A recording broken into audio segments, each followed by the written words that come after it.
அக்கா இங்க் பாட்டில் வச்சு கிராஃப்ட் போடுங்க, not pen stand, flower pot, paper weight please. Okay பண்ணிடலாம். இந்த பாட்டில் வச்சு என்னெல்லாம் பண்ண முடியுமோ அது எதையுமே பண்ணக்கூடாதுன்னு சொல்லிட்டாங்க. இருந்தாலும் யோசிச்சு ட்ரை பண்ணிக்க. ஸோ ஃபுல் வீடியோ பார்த்துட்டு ஐடியா எப்படி இருந்துச்சுன்னு சொல்லுங்கள். ஃபஸ்ட்டு இந்த பாட்டில் உள்ள பேப்பர் ரிமூவ் பண்ணி எடுத்துக்கிட்டேன். நெக்ஸ்ட்டு அதில் மூடியில் உள் பக்கம் ஸ்பாஞ்ச் இருக்கும், அதையும் தேவையில்லை ரிமூவ் பண்ணிக்கிட்டேன். நெக்ஸ்ட்டு இந்த பாட்டில் உள் வழியாக நான் வந்து பெயிண்ட் பண்ணிக்கிறேன். நெக்ஸ்ட்டு ஒரு வாட்டர் பாட்டில் எடுத்து அதை இந்த மாதிரி சுற்றி கட் பண்ணிக்கிறேன்.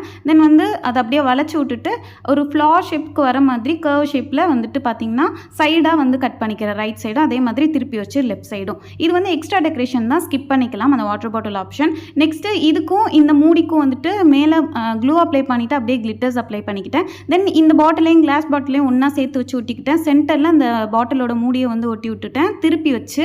அதுக்கப்புறம் டெக்கரேஷனுக்காக அங்கங்கே ஸ்டோன்ஸ் ஒட்டிட்டேன். ஃபைனலாக நம்மளோட கேண்டில் ஹோல்டர் ரெடி ஆயிடுச்சு. ஒரு கேண்டில் வச்சுட்டு இந்த மாதிரி ஆன் பண்ணோம்னா இதை வந்து டேபிளில் வைக்கும் போது பார்க்குறதுக்கு அழகாக வந்து லுக்காக இருக்கும். இந்த வீடியோ பிடிச்சிருந்துச்சுன்னா அப்படியே ஒரு லைக் பண்ணிடுங்க.